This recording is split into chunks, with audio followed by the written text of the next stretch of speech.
জায়গায় এই গুনাহগারের জানটা যখন কবজ করা হয়, আজরাইল যখন হাজির হয়ে যায়, আল্লাহু আকবার, এমন ভাবে আজরাইলের আকৃতি যখন তার চোখের সামনে ধরা পড়ে, আল্লাহু আকবার, আজরাইলের এই বিকৃতি চেহারা দেখে চোখটার চোখ উল্টে যায়। শুধু তা না, এমন পানির পিপাসা লেগে যায়। আল্লাহর নবী বলেন, আজরাইল যখন তার চোখের সামনে হাজির হয়ে যায়, লোকটা হা করে তাকায় থাকে। একজন মানুষের যখন মরণ হয়, দেখবেন লোকটা এমন ভাবে হা করে তাকায় থাকে, চোখের পাতি মারে না।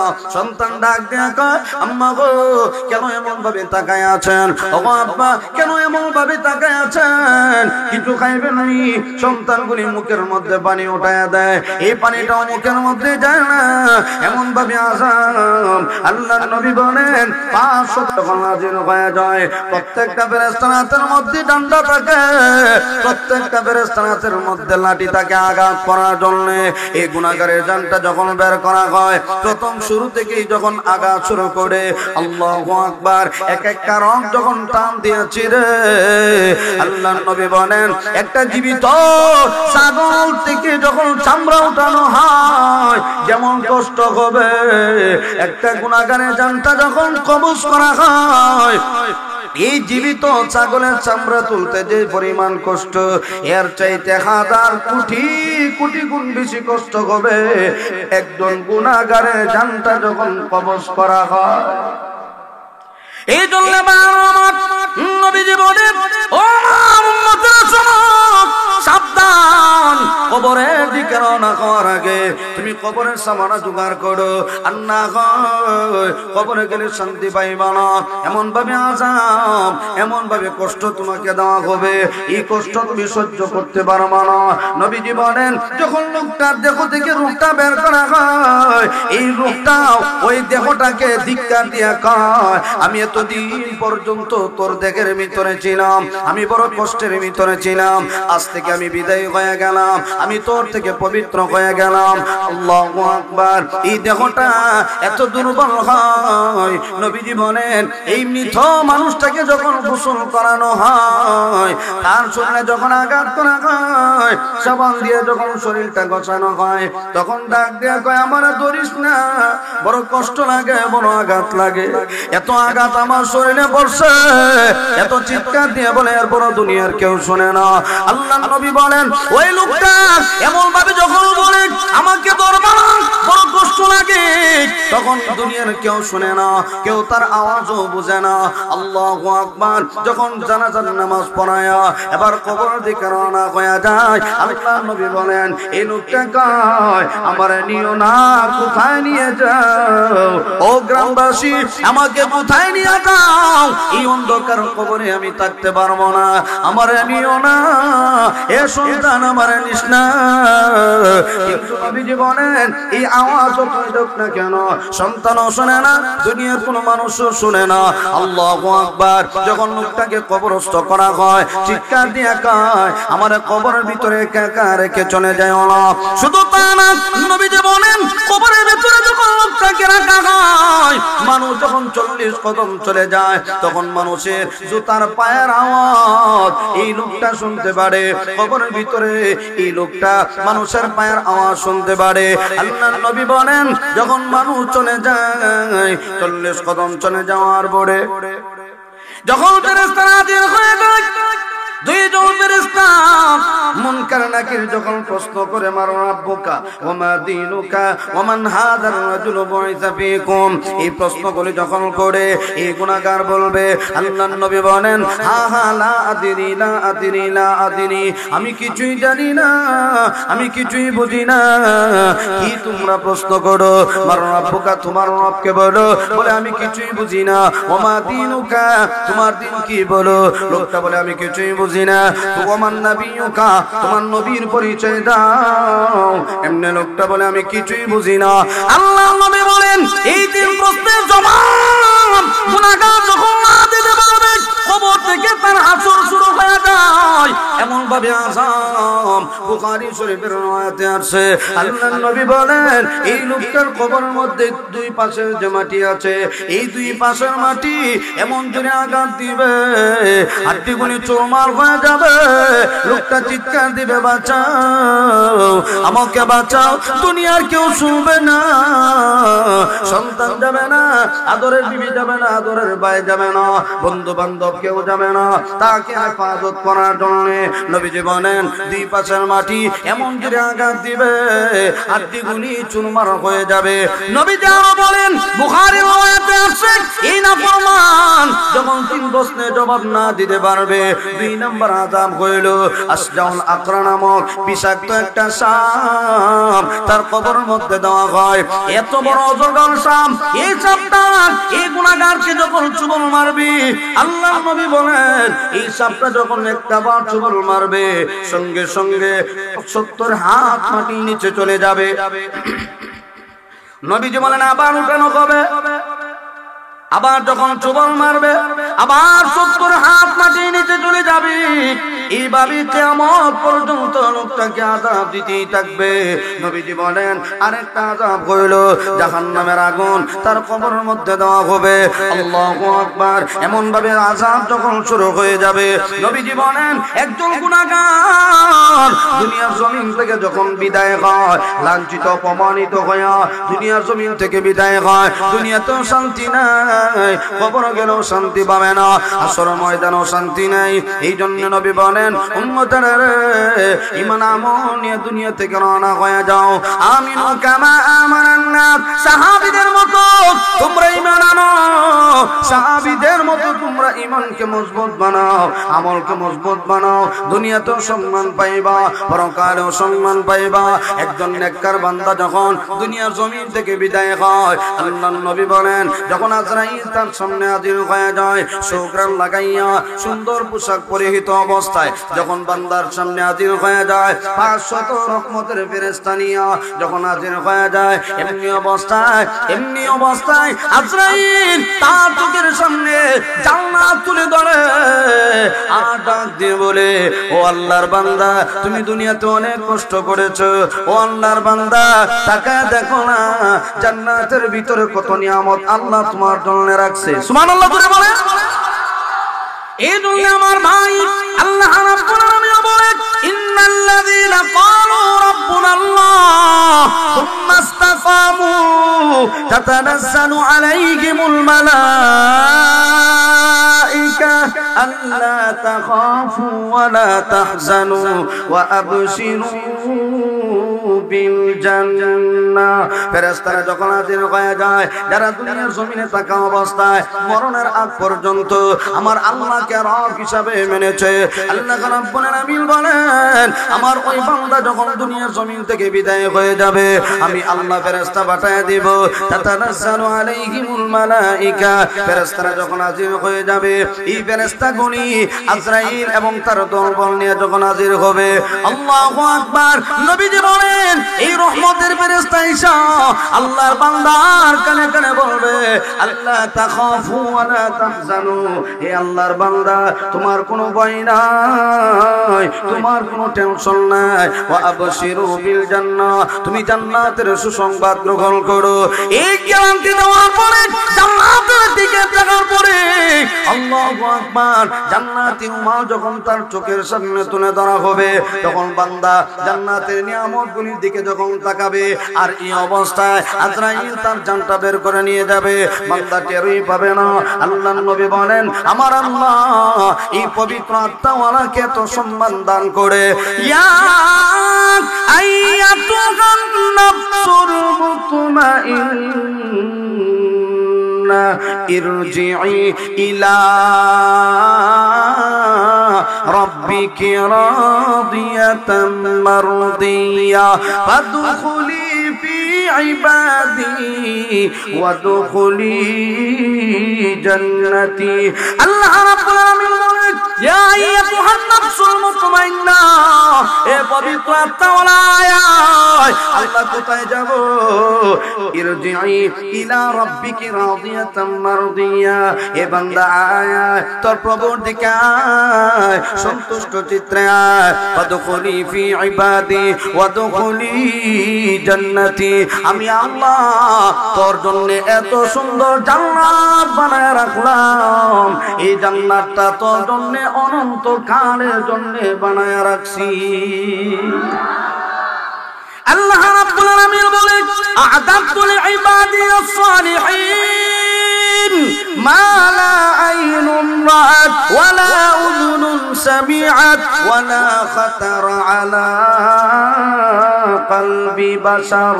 আল্লাহ রাব্বুল আলামিন বলে, বান্দারে আমি আল্লাহ জান্নাতের ভিতরে এত নিয়ামত তোমাদের জন্য রাখলাম, মা লা আইনুন রাআত, কোনদিন চোখ দিয়ে দেখো নাই, ওয়া লা উযুনুন সামিআত, কোনদিন কান দিয়েও শোনো নাই, ওয়া লা খাতারা আলা কলবি বাশার, কোনদিন অন্তর দ্বারা অনুধাবন করতে পারো নাই। এত সুন্দর জান্নাত আমি আল্লাহ তোমাদের জন্য বানায় রাখছি। এই জন্য আমার মূল কথা হলো, আল্লাহ রাব্বুল আলামিন বলেন, ওয়ালা তামুতুন্না ইল্লা ওয়া আনতুম মুসলিমুন, এ বান্দা মুসলমান না হয়ে কিন্তু মরবা না। সাবধান, আগে মুসলমান হয়ে যাও, এরপরে দুনিয়ার জমিন থেকে বিদায় হও। আমি আপনাদের সামনে পবিত্র কুরআনুল কারীমের একখানা আয়াতে কারিমা তেলাওয়াত করছি।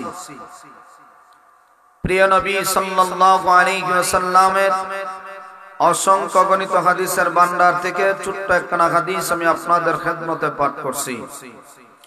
আল্লাহ যদি তৌফিক দান করেন, আয়াতে কারিমা হাদিসকে সামনে রেখে সংক্ষিপ্ত আকারে কিছু সময় আলোচনা করার চেষ্টা করব ইনশাআল্লাহ।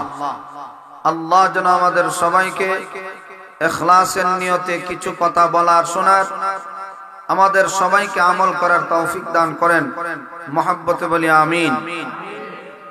ইয়া আইয়ুহাল্লাযীনা আমানুত্তাকুল্লাহ, হে ঈমানদার বান্দা বান্দিরা, আমি আল্লাহকে ভয় করো। ওয়াবতাগু ইলাইহিল ওয়াসিলা, আল্লাহকে রাজি খুশি করার জন্য মাধ্যম তালাশ করো। ওয়াজাহিদু ফি সাবিলি, আল্লাহর রাস্তায় প্রচেষ্টা করো, জিহাদ করো। লাআল্লাকুম তুফলিহুন, আমি আল্লাহ তোমাদেরকে সফলতা দান করব। সুবহানাল্লাহ। যারা তিন গুণ অর্জন করবে আল্লাহ তাদেরকে সফলতা দান করবেন। এক নাম্বার, যারা আল্লাহকে ভয় করবে। দুই নাম্বার, আল্লাহকে রাজি খুশি করার জন্য যারা মাধ্যম তালাশ করবে।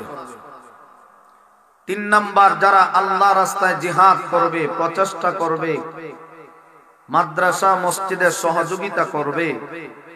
এই তিন গুণ যারা অর্জন করবে আমি আল্লাহ তাদেরকে সফলতা দান করব, কামিয়াব বানায় দিব। সুবহানাল্লাহ। তো আমরা তিন গুণের মধ্যে প্রথম নম্বর গুণের আলোচনার শুরু করব ইনশাআল্লাহ। আল্লাহ বলেন, আমি আল্লাহকে ভয় করো। প্রশ্ন জাগে, কেন ভয় করব?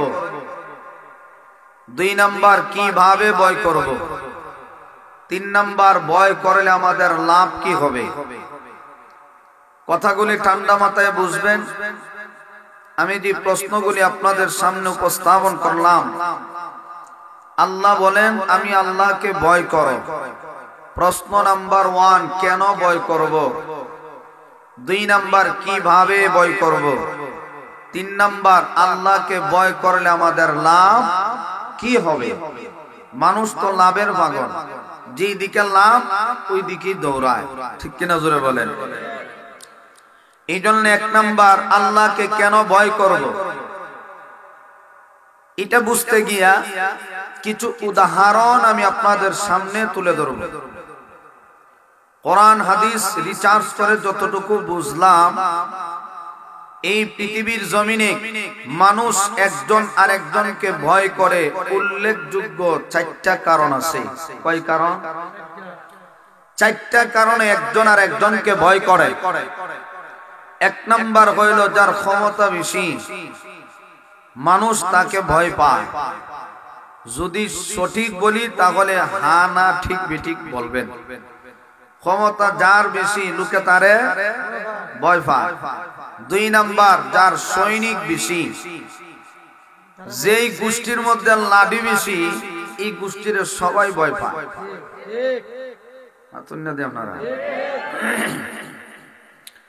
তাহলে যার সৈনিক বেশি লোকে তারে ভয় পায়। 3 নাম্বার, যার অস্ত্র বেশি, যেই বেটার লগে পিস্তল আছে কেউ কে পিছন দিয়ে গুতা দিবনি, গুতা দিলেই তো শেষ, গুলি করে দিব। যেই বেটার লগে পিস্তল আছে, অস্ত্র আছে, তার সাথে কেউ লাগেনি, কেউ লাগে না। 4 নাম্বার, যার টাকা পয়সা বেশি লোকে তারে ভয় পায়। কেন? আপনি তার সাথে লাগবেন, আপনার হাত ভেঙে দিবে, পা ভেঙে দিবে, প্রয়োজন হলে দুনিয়া থেকে বিদায় করে দিবে। যেভাবে আছে যেইভাবে আছে মানুষ একজন আর একজনকে ভয় করে। 4 নাম্বার, যার ক্ষমতা বেশি, 4 নাম্বার, যার টাকা পয়সা বেশি, তার মন চাইলে আপনাকে দুনিয়া থেকে বিদায় করে দিবে। আপনার হাত ভেঙে দিলে, পা ভেঙে দিলে, দুনিয়া থেকে বিদায় করে দিলে, যদি সে মামলা করে, যে লোকটা নিরপরাধ মামলা করলো সেই মামলা দিয়ে কোনো লাভ হবে না, কারণ পুলিশ তার পকেটের ভিতরে। যতই আপনি মামলা করেন, যে লোকটা দোষী না সে দোষী সাব্যস্ত হয়, কারণ টাকা সবকিছু ঘুরায় আনে। ঠিক কিনা জোরে বলেন? তাহলে মানুষ দুনিয়াতে একজন আরেকজনকে কয়টা কারণে ভয় পায়? 1 নাম্বার, যার ক্ষমতা বেশি, 2 নাম্বার, যার সৈনিক বেশি, 3 নাম্বার, যার অস্ত্র, 4 নাম্বার, যার টাকা পয়সা বেশি। এখন বুঝবেন, এই 4 কারণে আমরা দুনিয়াতে একজন আরেকজনকে ভয় পাই। আল্লাহ বলেন, দুনিয়ার মানুষ তোমরা যে 4 কারণে একজন আরেকজনকে ভয় পাও, এই 4টা গুণ আমি আল্লাহর ভিতরও আছে। আল্লাহর কি ক্ষমতা নাই? বর্তমানে সরকারের চাইতে ক্ষমতা কম না বেশি? ফেরাউনের চাইতে, নমরুদের চাইতে ক্ষমতা। আল্লাহ বলেন, আমি আল্লাহর ক্ষমতা বেশি। আমি আল্লাহ যখন ধরবো সেই দিন কঠোর ভাবেই ধরবো, এত সহজে তোমাদেরকে ছেড়ে দিব না। ইন্না বাতশা রাব্বিকা লাশাদীদ।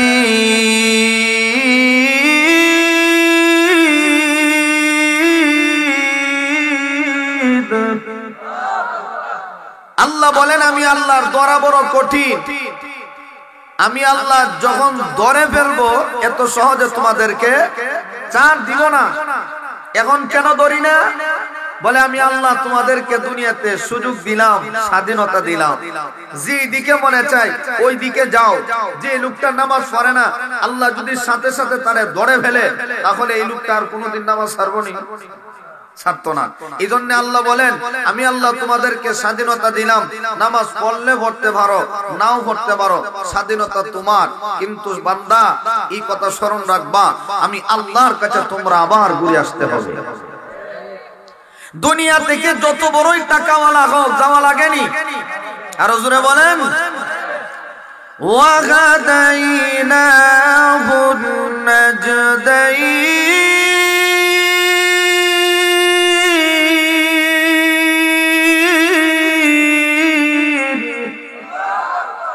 আল্লাহ বলেন, আমি আল্লাহ স্বাধীনতা দিলাম, দুনিয়াতে চলো, কোনো আপত্তি নাই। তবে কথাটা স্মরণ রাখবা, দুনিয়ার জীবন কাটায় কিন্তু আমি আল্লাহর আদালতে দাঁড়াতে হবে, জবাবদিহি করা লাগবে। এই জন্য আমার ভাই, আল্লাহ রাব্বুল আলামিন বলেন, আমি আল্লাহর ক্ষমতা বেশি। কত ক্ষমতা জানো? আমি আল্লাহ দুনিয়ার জমিনে মাঝে মধ্যে ক্ষমতা দেখাই। যেমন ভাবে ক্ষমতা দেখাইছি নমরুদের বেলায়, যেমন ভাবে ক্ষমতা দেখাইলাম ফেরাউনের বেলায়, যেমন ভাবে ক্ষমতা দেখাইলাম কারুনের বেলায়, এ বান্দা আমি আল্লাহর পাওয়ার এত বেশি, যখন কাউকে ধরি শক্ত করে ধরি আমি আল্লাহর আদালত থেকে ছুটতে পারে না। নমরুদ দুনিয়াতে নাফরমানি করতে করতে, সীমা লঙ্ঘন করতে করতে যখন অতিরিক্ত হয়ে গেল, আল্লাহ রাব্বুল আলামিন বলেন, হে নমরুদ, এখন আর তোমাকে ছাড় দেওয়া হবে না, এখনই আমি আল্লাহ তোমাকে সাইজ করব। আমার আল্লাহ নমরুদকে সাইজ করছেন একটা ল্যাংড়া মশা দিয়া। আল্লাহ রাব্বুল আলামিন বলেন, ফাআম্মা মান তাগা ওয়া আতারাল হায়াতাদ দুনিয়া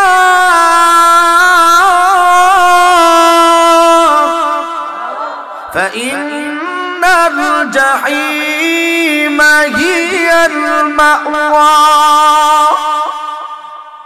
আল্লাহ বলেন, ফাআম্মা মান তাগা, যারা সীমা লঙ্ঘন করে, যিনি বেশি অতিরঞ্জিত করে, আল্লাহ যখন ধরে এত সহজে ছাড় দেয়। আল্লাহ এমন ভাবে নমরুদকে সাইজ করছে, নমরুদে যখন আগুন ধরাইছে, ইব্রাহিম আলাইহিস সালাতু ওয়াস সালামকে আগুনে জ্বালাবে, এত বিশাল এরিয়া নিয়ে অগ্নিকুণ্ড তৈরি করলো, আগুন উত্তপ্ত আগুন জ্বালাইলো, কত লাকড়ি ব্যবহার করলো, কত টাকা পয়সা খরচ করলো। এখন ইব্রাহিম নবীকে যখন আগুনে ফেলে দিল, আগুনে ইব্রাহিম নবীকে জ্বালাইছে, কথা বলেন। আল্লাহ বলেন, আগুন, ইয়া নারু কুনি বারদান ওয়া সালামান আলা ইব্রাহিম, আমার নবী ইব্রাহিমের জন্য ঠান্ডা হয়ে যাও, ফুলের বাগান হয়ে গেছে। এখন নমরুদে ডাক দিয়ে কয়, কিরে আগুন, এতদিন ধরে তোরা জ্বালাইলাম, কত টাকা খরচ করলাম, তোর কি ফাওয়ার নাই? ইব্রাহিম রে জ্বালাই তরলে না। আল্লাহ আগুনের জবান খুলে দিছে, বাইরে দিয়ে আগুনের জবান যখন খুলছে, তাফসীরে মাযহারির ভিতরে আল্লামা সানাউল্লাহ ফানিবুদ্দিন রাহমাতুল্লাহ আলাইহি লেখে, আগুনের জবান খুলে দেওয়ার পরে আগুনে ডাক দেয়া কয়, নমরুদ, আমি আগুনের পাওয়ার আছে না নাই, আমার কাছে একটু আয়া দে। আগুনের বৈশিষ্ট্য হইল আগুন মানুষকে জ্বালায়া দেয়, বা যে কোনো জিনিস আপনি আগুনে দিলেন এটাকে চারখা করে দেয়। আগুনের বৈশিষ্ট্য হলো জ্বালায়া দেওয়া। কি দেওয়া? আগুন ডাক দিয়ে বলে, নমরুদ, আয় আয়, এসে দেখ আমি আগুনের পাওয়ার আছে কি নাই। ইব্রাহিম নবীকে যখন আমার বুকের ভিতরে ছেড়ে দেওয়া হয়েছে, আল্লাহ আমাকে জানায়া দিয়েছে, আগুন রে, আমার নবী ইব্রাহিমের জন্য তুমি শীতল হয়ে যাও, আমি আল্লাহর হুকুমের গোলাম, এই জন্য ইব্রাহিম নবীর জন্য আমি আগুন ঠান্ডা হয়ে গেলাম। শুধু তা না রে ভাই, আল্লাহ রাব্বুল আলামিন বলেন, আমি আল্লাহর পাওয়ার এত বেশি, আমি আল্লাহর ক্ষমতা এত বেশি, যখন কাউকে ধরিয়ে তো সহজে ছাড় দেয় না। নমরুদকে যখন ধরলাম, আগুন রে ডাক দেয়, আগুনের জবাব দিয়ে কয়, আয় আয় আমার কাছে আয়, আমি আগুনের পাওয়ার আছে কি নাই। এই কথা শোনার পরে নমরুদ যখন বাগে, এমনিতেই নমরুদ যখন পলায়ন করে, যখন যাইতে শুরু করলো, এমনিতেই রাস্তার মধ্যে ল্যাংড়া মশা তাকায় তাকায় দেখে, নেতা তো বাগে, আল্লাহর কাছে আবদার করে, আল্লাহ গো, যদি একটু অনুমতি দাও, আমি নমরুদকে একটু সাইজ করব। বলে, কি সাইজ করবি? আল্লাহ একটু অনুমতি দাও না, আমি নমরুদকে একটু সাইজ করব। যা যা, আমি আল্লাহ তোমাকে অনুমতি দিলাম। যেই কালিমা অনুমতি পাইল, বুন বুন করে একটা আওয়াজ দিয়া সুজা নাক বরাবর ঢুকে একেবারে সিংহাসনে মগজে গিয়ে বসে। এখন মগজে বইয়া যখন ডান দিকে কামড় দেয়, নমরুদের ডান হাত দিয়ে মাথার মধ্যে আঘাত করে, কিরে ভিতরে কে কামড়ায়? যখন বামে কামড় দেয়, এখন বাম হাত দিয়ে আঘাত করে কি হইল মাথার মধ্যে? এখন নমরুদে কয়, হাতের আঘাত লাগে না, এ আমার দলবল কই, আয় আয় জুতা লো, এখন আমার আঘাত করা লাগবে। নমরুদে কয়, এখন হাত দিয়ে আঘাত করলে চলবে না, জুতা লো, জুতা। এখন যখন জুতা লইছে, জুতা দিয়ে যখন বাড়ি দেয়, এখন যে লোকটা চাকরি পাইছে জুতা দিয়ে বাইরে নি, এও চিন্তা করে নেতার মাথা যদি জুড়ে বাড়ি দেয় চাকরি করতে পারে, ঠিক না? এখন বাড়ি দিয়ে আসতে করে জুড়ে দেয় না। এখন নমরুদের যখন মশা কামড় দেয়, আর কি জাতের মশা, ল্যাংরা মাতুন্না দেয় আপনারা, কি মশা? ঠ্যাং ভাঙ্গা, কি ভাঙ্গা? মহল্লার মধ্যে দেখবেন যেটি কানা রুল আতুর, এটি কিন্তু পুরো বিত্তুমি। আপনাদের এলাকার কথা বলতেছি না, আমরা সোনামঞ্জ বিশম্বরের কথা বলতেছি।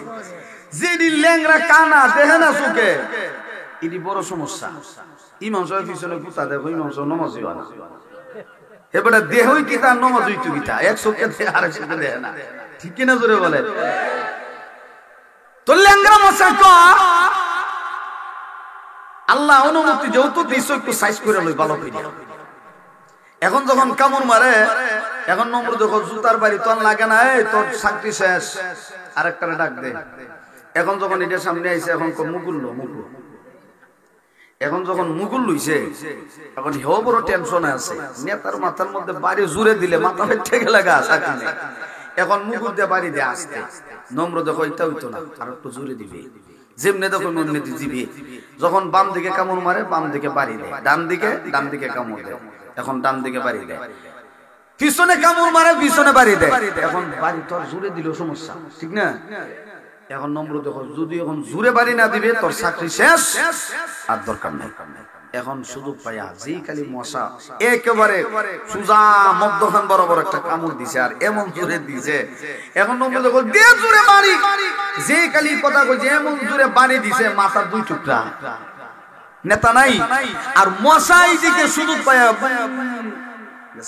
আল্লাহ আমার ডিউটি শেষ। তো আল্লাহর ক্ষমতা পাওয়ার আছে না নাই? আর একটু জোরে কর। এই জন্য আল্লাহ রাব্বুল আলামিন বলে, বান্দা আমার, আমি আল্লাহর পাওয়ার এত বেশি, যখন করি বড় শক্ত করি ধরি, আর যখন চার দিই তোমাদেরকে, চার দিই সুযোগ দিই, বান্দা এত সহজে করি না। কিন্তু বান্দারে শুনে রাখো, আমি আল্লাহর সামনে তোমরা দাঁড়াতে হবে। ওয়াত্তাকু ইয়াওমান তুরজাউনা ফীহি ইলাল্লাহ সুম্মা তুওয়াফা কুল্লু নাফসিন মা কাসাবাত ওয়া হুম লা ইউযলামুন।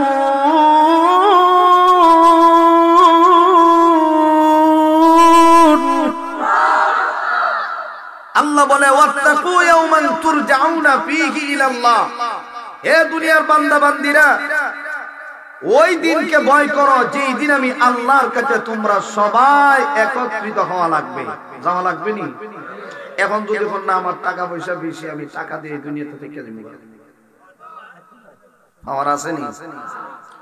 টাকার বাহাদুরি দেখায় যদি দুনিয়াতে থাকতে পারতো, কারণ ছাড়া আর কেউ পারতো না।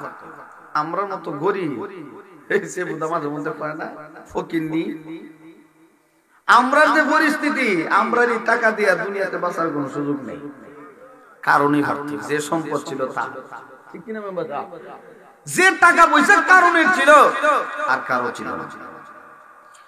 এই জন্য আমার ভাই সংক্ষিপ্ত আকারে বলি, এক নাম্বার যার ক্ষমতা বেশি, আল্লাহ রাব্বুল আলামিন বলেন আমি আল্লাহর ক্ষমতা বেশি। দুই নাম্বার, আমি আল্লাহর সৈনিকের অভাব নাই। বান্দারে, দুনিয়াতে একজন আর একজনকে ভয় করো, যে গোষ্ঠীর মধ্যে লাঠি বেশি ওই লোকটাকে সবাই ভয় পাও। আমি আল্লাহর সৈনিকের অভাব নাই, আমি আল্লাহর বিভিন্ন শ্রেণীর সৈনিক আছে। আমার আল্লাহর এক প্রকারের সৈনিক হইলে বেঙ্গল, চিনুনি বেঙ্গল? এই বেঙ্গল যদি আল্লাহ ধরায়া দেয় না, তার একটু সাইজ কর, ঘন্টা লাগবো নি বেঙ্গুলের খামরে বাবা খাইছেন কেউ আল্লাহ যদি বেঙ্গুল ধরায় দেয় নেতার একটু সাইজ কর মিনিটও লাগতো না যদি 50টা 100টা 100 লাগায় ধরে উপায় আছে আল্লাহ দেখেন আল্লাহর বিভিন্ন ধরনের সৈনিক আছে বেঙ্গুলও দরকার নাই পিঁপড়াই যথেষ্ট ঠিক না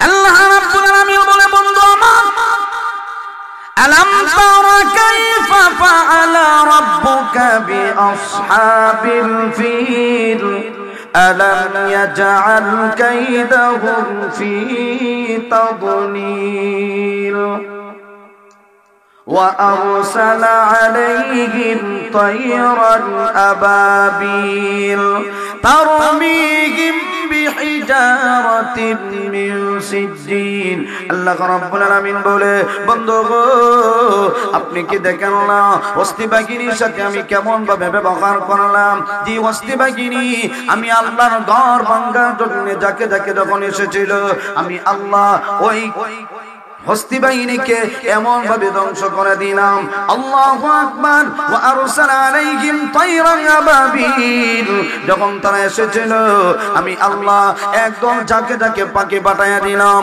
আমি আল্লাহ একদম সৈনিক পাঠায়া দিলাম যে সৈনিকের নাম হইল পাখি ওই পাখির মাধ্যমে আমি আল্লাহ আমার ঘরের হেফাজত করেছিলাম শুধু তা না এই পাখি ছোট ছোট পাখির ছোট ছোট পায়ের মধ্যে আবার দুইটা করে অস্ত্র আমি আল্লাহ দিয়েছিলাম এমন দামি দামি অস্ত্র যে অস্ত্রের মধ্যে প্রত্যেকটা বেঈমান কাফিরের নাম লেখা ছিল আল্লাহ রাব্বুল আলামিন বলে বন্ধু গো এমন ভাবে সৈনিক আমি আল্লাহ পাঠায়া দিলাম যাও আমি আল্লাহর ঘরের হেফাজত করো যেই তাকে তাকে পাখি ধরে হাজির হয়ে গেল শুধু তা না এই পাখির ছোট ছোট দুইটা পায়ের মধ্যে দুইটা করে অস্ত্র দুইটা করে পাথর যখন তারা নিয়ে হাজির হয়ে গেল প্রত্যেকটা পাথরের মধ্যে প্রত্যেকটা বেঈমান কাফিরের নাম লেখা ছিল তাফসীরে মাজহারির ভিতরে আল্লামা সানাউল্লাহ পানিপতি রাহমাতুল্লাহি আলাইহি লেখে এই পাথরের মধ্যে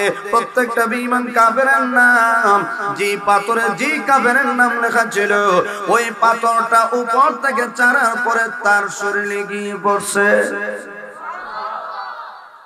এই জন্য আমার ভাই আল্লাহ রাব্বুল আলামিন বলেন আমি আল্লাহ সৈনিকের অভাব নাই অস্ত্র অভাব নাই ছোট ছোট দুইটা পাথর কত দামি দামি অস্ত্র আল্লাহু আকবার আল্লাহর ঘর হেফাজত করেছে এই জন্য আমার আল্লাহ রাব্বুল আলামিন বলে বান্দারে আমি আল্লাহর টাকা পয়সার অভাব নাই ধন সম্পদের অভাব নাই ঠিক কিনা জোরে বলেন এই জমিন কার আরো জোরে বলেন এখন যদি বলেন না হুজুর আপনার কথা মানি না এই জমিন আমার বাপ দাদার কেউ মানবো নি কেন কারণ মানুষ কয় না যে জমিন কার বলে আমার বাপ দাদা প্রয়োজন হইলে মরে যা এরপরও কি তা আমার বাপ দাদার জমি কেন এটা দাদার ছিল দাদার ওয়ারিসে বাবা পাইছে বাবা দুনিয়া থেকে বিদায় হয়ে গেলে সন্তানে ভাই সন্তান বিদায় হয়ে গেলে নাতি ভাই ঠিক না ঠিক জুড়ে বলেন কিয়ামত পর্যন্ত শুধু স্থানের মালিক পরিবর্তনই হয় কিন্তু শেষমেশ জমিন যেখানে আছে এখানেই থাকে জমিনের মালিক কে আরো জোরে গান وَمِمَّا رَزَقْنَاهُمْ يُنْفِقُونَ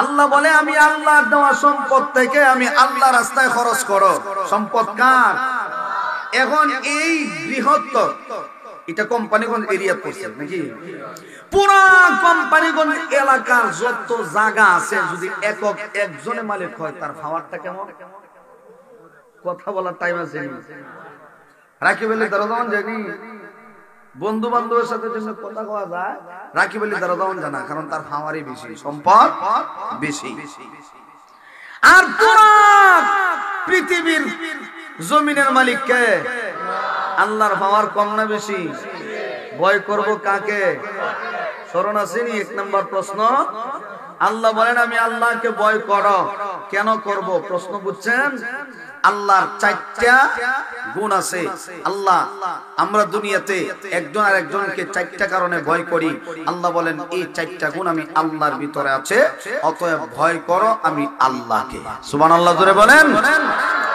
ইয়া আইয়ুহাল্লাযীনা আমানুত্তাকুল্লাহ,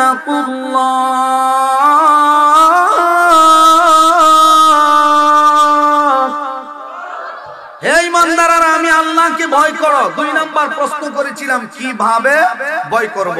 আসুন পরের আয়াতে আল্লাহ ঘোষণা করেন, ইয়া আইয়ুহাল্লাযীনা আমানুত্তাকুল্লাহ হাক্কা তুকাতিহি ওয়া লা তামুতুন্না ইল্লা ওয়া আনতুম মুসলিমুন।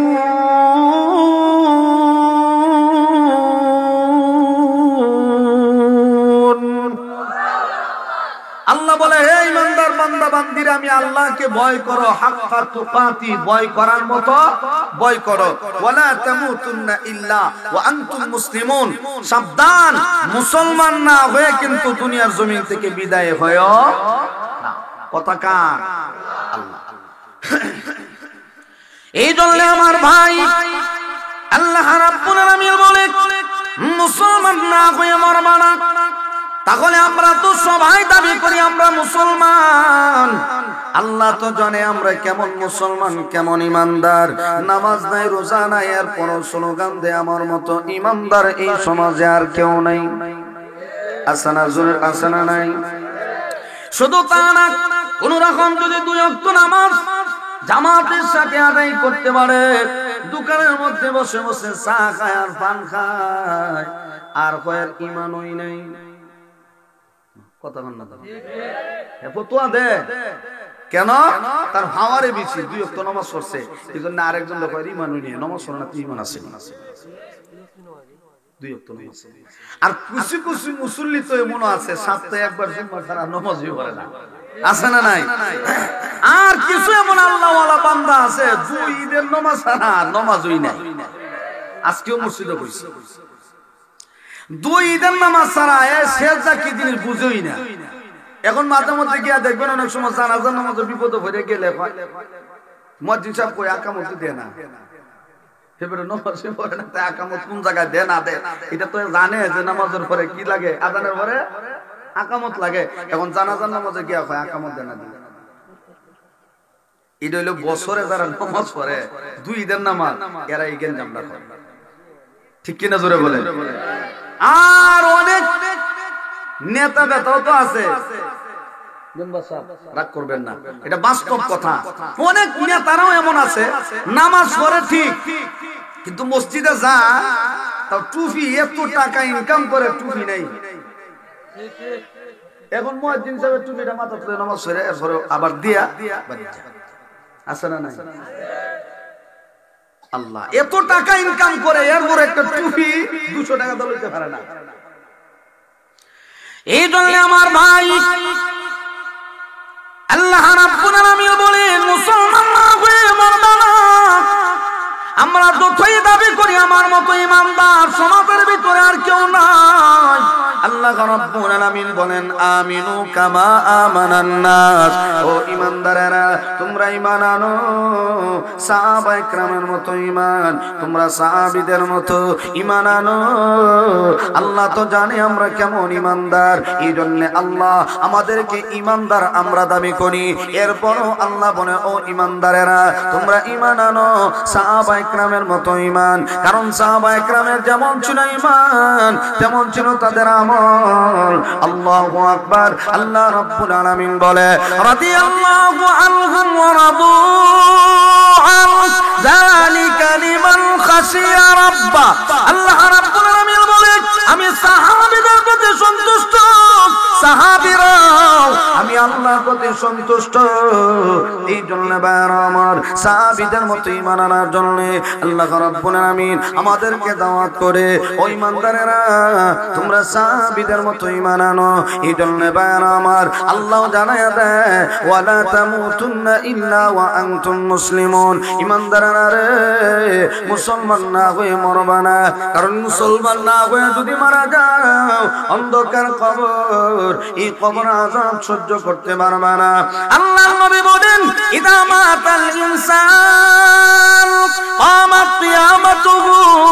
একজন মানুষের যখন মরণ হয়, কবর থেকে তার হাসর শুরু হয়ে যায়। আল্লাহর নবী বলেন, যার ঈমান ভালো, যার আমল ভালো, কবর থেকে তার শান্তি শুরু হয়ে যায়। ঈমান আমল যদি ভালো হয়, কবরটা জান্নাতের বাগান হয়ে যাবে অনন্তকালের জন্য, শুধু আরাম আর আরাম। আর যদি ঈমান আমল মজবুত না হয়, কবর থেকে আযাব শুরু হয়ে যাবে। আল্লাহু আকবার। কেমন ভাবে আযাব শুরু হবে? আল্লাহর নবী বলেন, ও আমার উম্মতেরা শোনো, একজন গুনাহগার যখন দুনিয়ার জমিন থেকে বিদায় হয়, এই গুনাহগারের জানটা যখন কবজ করা হয়, আজরাইল যখন হাজির হয়ে যায়, আল্লাহু আকবার, এমন ভাবে আজরাইলের আকৃতি যখন তার চোখের সামনে ধরা পড়ে, আল্লাহু আকবার, আজরাইলের এই বিকৃতি চেহারা দেখে চোখটার চোখ উল্টে যায়। শুধু তা না, এমন পানির পিপাসা লেগে যায়। আল্লাহর নবী বলেন, আজরাইল যখন তার চোখের সামনে হাজির হয়ে যায়, লোকটা হা করে তাকায় থাকে। একজন মানুষের যখন মরণ হয়, দেখবেন লোকটা এমন ভাবে হা করে তাকায় থাকে, চোখের পাতি মারে না। সন্তান ডাক দিয়ে কয়, আম্মা গো, কেন এমন ভাবে তাকায় আছেন? ও আব্বা, কেন এমন ভাবে তাকায় আছেন? কিছু খাইবে নাই?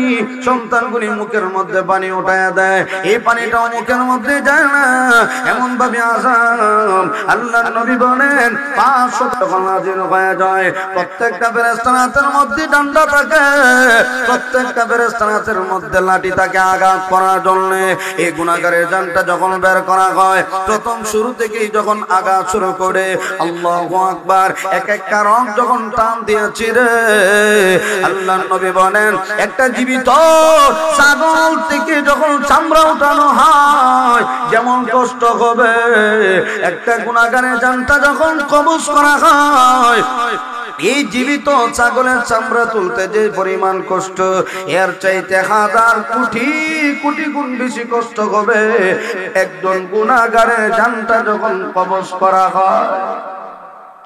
এই জন্য আমার নবীজি বলেন, ও আমার উম্মতেরা শোনো, সাবধান, কবরের দিকে রওনা হওয়ার আগে তুমি কবরের সামানা জোগাড় করো, আর না হয় কবরে গেলে শান্তি পাইবা না।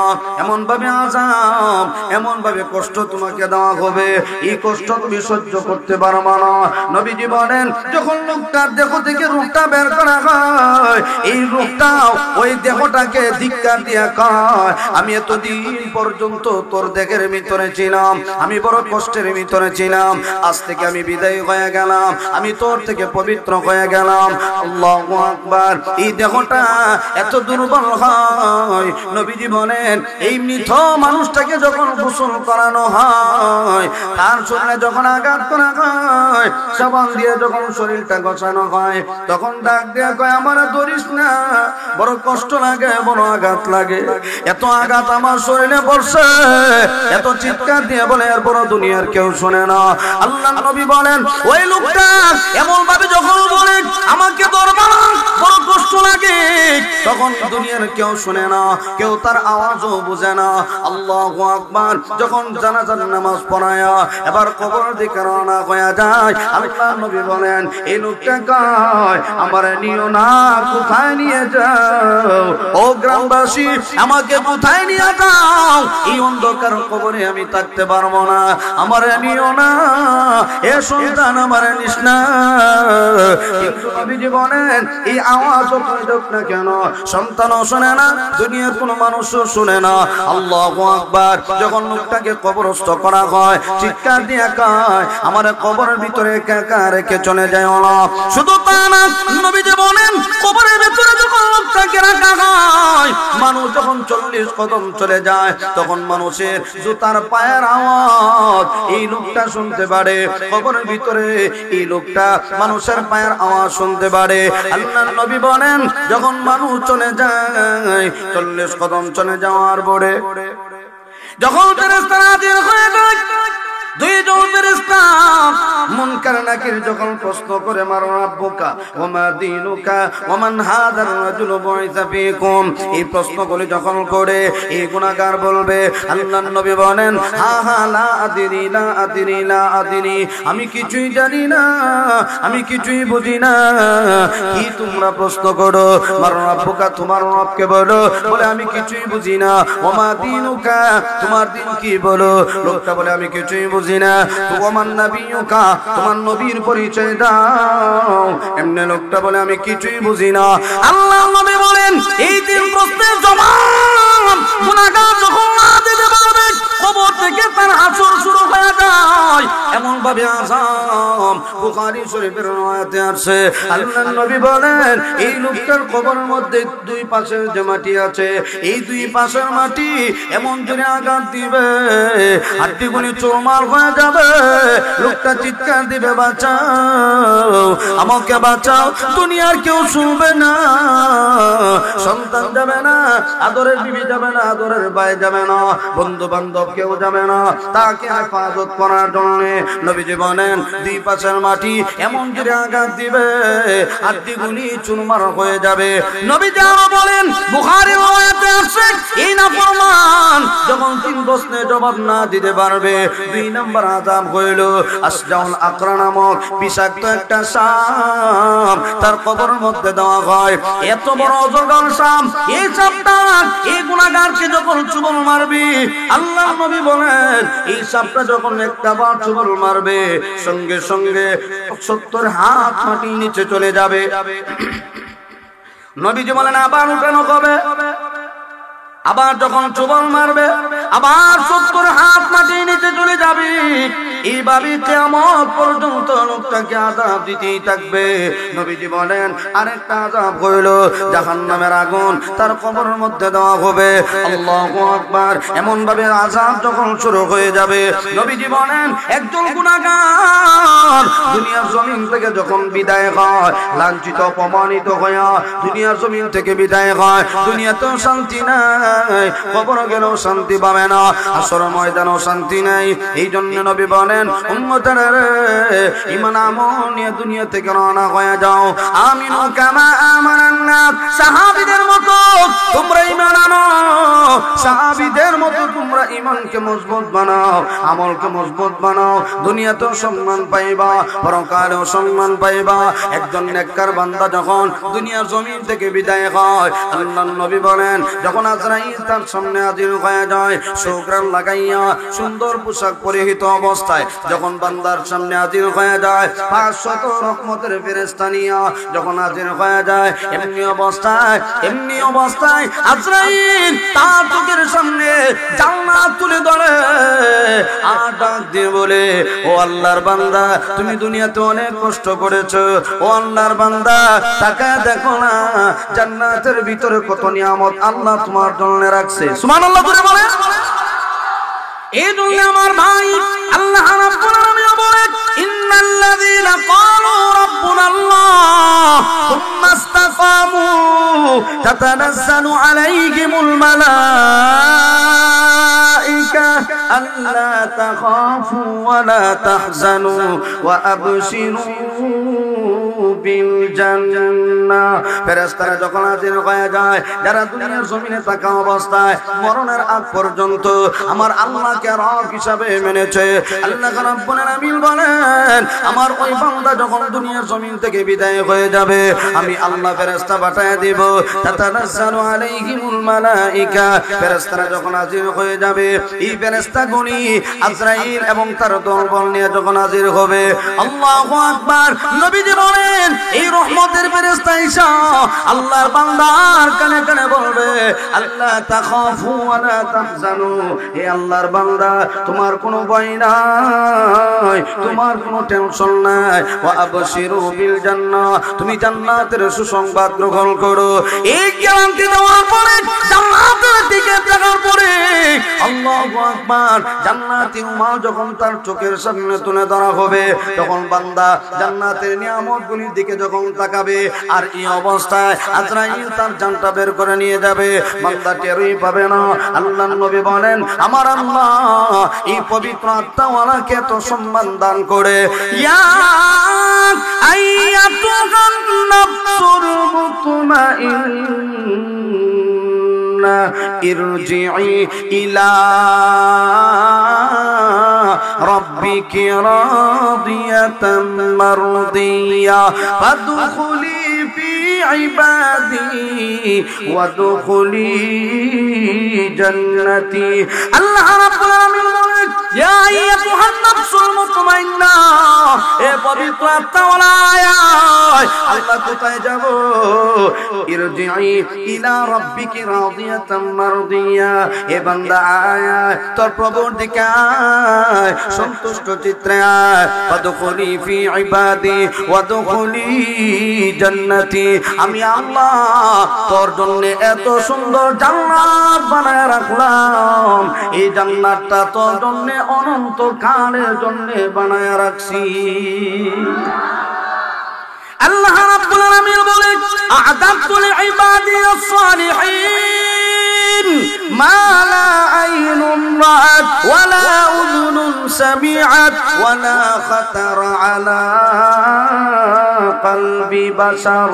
আল্লাহ রাব্বুল আলামিন বলে বান্দারে আমি আল্লাহ জান্নাতের ভিতরে এত নিয়ামত তোমাদের জন্য রাখলাম, মা লা আইনুন রাআত, কোনদিন চোখ দিয়ে দেখো নাই, ওয়া লা উযুনুন সামিআত, কোনদিন কান দিয়েও শোনো নাই, ওয়া লা খাতারা আলা কলবি বাশার, কোনদিন অন্তর দ্বারা অনুধাবন করতে পারো নাই। এত সুন্দর জান্নাত আমি আল্লাহ তোমাদের জন্য বানায় রাখছি। এই জন্য আমার মূল কথা হইল আল্লাহ রাব্বুল আলামিন বলেন ওয়ালা তামুতুন্না ইল্লা ওয়া আনতুম মুসলিমুন, এ বান্দা মুসলমান না হয়ে কিন্তু মরবা না, সাবধান, আগে মুসলমান হয়ে যাও, এরপরে দুনিয়ার জমিন থেকে বিদায় হও। আর জোরে কোন আগে মুসলমান হও এরপরে মরো। কে বলছেন? তাহলে ঈমান আমলের দরকার আছে না নাই? ঈমান মজবুত না দুর্বল?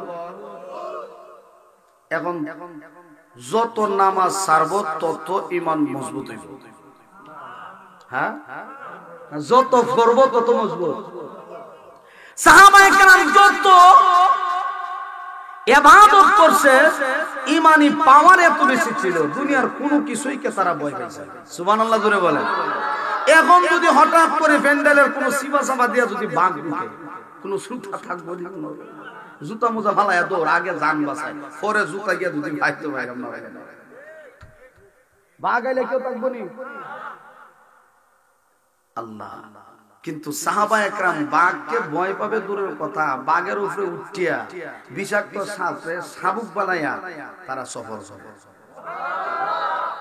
এখন পর্যন্ত কেউ কইতে পারবে নেবু হাত দিয়ে বাঘের উপরে সওয়ারি হইছি আর বিষাক্ত সাপে শাবুক বানাইয়া আমি দৌড়ছি?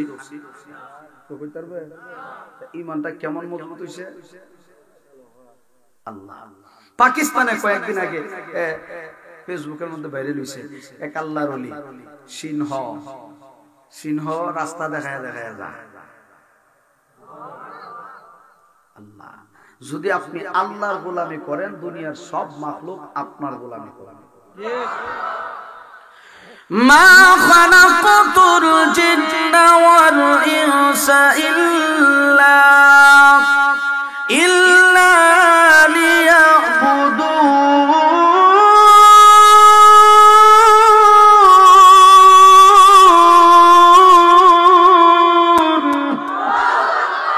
আমি আল্লাহ তো তোমাদেরকে বানাইছি আমি আল্লাহর ইবাদতের জন্য, ইবাদত করবা আমি আল্লাহ সব মাখলুকাতকে তোমাদের গোলাম বানায়া দেব। মাল্লাহুল মাওলা ফালাহুল কুল, যে আল্লাহর হয়ে যায় দুনিয়ার সব তার হয়ে যায়। এই জন্য আমার ভাই ছিলাম কয় নম্বর প্রশ্ন? ওয়াজ বুঝেননি আপনারা? প্রশ্ন করছিলাম কয়টা? প্রশ্ন বুঝি চারটা। ওয়াজ তো ইনিশে সাইল কারণে একজন আর একজনকে ভয় পায়, এটা বুঝলাম মাতুন না দেন না। আমি আবার মুখস্থ ওয়াজ করি, একটু হুশ রাখকে ওয়াজ করি। প্রশ্ন করেছিলাম তিনটা। কেন আল্লাহরে ভয় করব, কিভাবে করব, ভয় করলে লাভ, বুঝছেন এখন? কেন ভয় করব? চারটা গুণ তো আল্লাহর ভিতরে আছে, এই জন্য ভয় করি কাকে? আল্লাহকে। দুই নাম্বার, কিভাবে ভয় করব? এই প্রশ্ন ছিলাম যে আল্লাহ বলেন আমি আল্লাহকে ভয় করো, ভয় করার মতো সাবধান, মুসলমান না হয়ে মরবা না।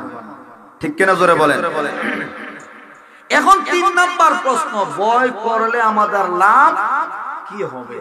ভাই সময়ও নাই, যাইতাম আমি আবার গোলাপগঞ্জ, বয়ানি কেন 9:30, 8:30 বাজে, 1 ঘন্টা সময় আছে আমার হাতে। এই জন্য আগামী বছর যদি আল্লাহ বাঁচায় রাখে লম্বা টাইম দিব, আর 3 নম্বর প্রশ্নের জবাব আগামী বছর দিব ইনশাআল্লাহ, যদি বেঁচে থাকি। দোয়া করবেন। হ্যাঁ, আর এই পর্যন্ত 8:30 বাজে। হ্যাঁ, আমি আপনাদের কাছ থেকে বিদায় নিলাম। দোয়া চাই, সবাই দোয়া করবেন আল্লাহ যেন দ্বীনের খাঁটি মুজাহিদ হিসেবে কবুল করে। আর জোরে বলেন আল্লাহ আমাদের সবাইকে কবুল করুক, সকলে বলি আমিন। আজকের এই মাহফিলকে আল্লাহ কবুল করুক, সকলে বলি আমিন। আলহামদুলিল্লাহ। রব্বানা যালামনা আনফুসানা ওয়া ইল্লাম তাগফির লানা ওয়া তারহামনা লানাকুনান্না মিনাল খাসিরিন। اللهم اجعلني في عيني صغيرا وفي أعين الناس كبيرا رب ارحمهما كما ربياني صغيرا।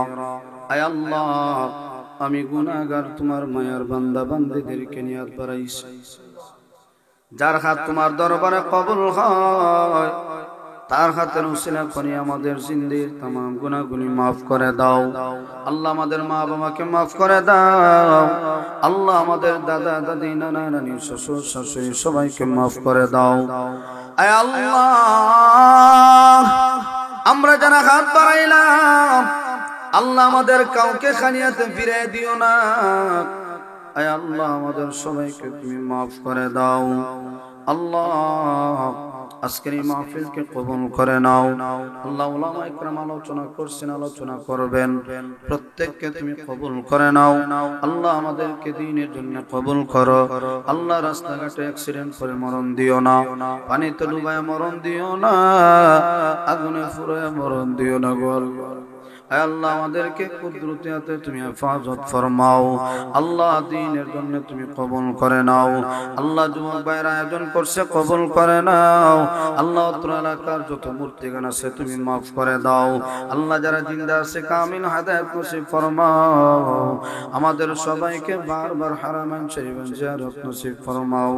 সাল্লাল্লাহু তাআলা আলা খাইরি খালকিহি মুহাম্মাদিন ওয়া আলা আলিহি ওয়া আসহাবিহি আজমাইন। آمين برحمتك يا أرحم الراحمين। السلام عليكم।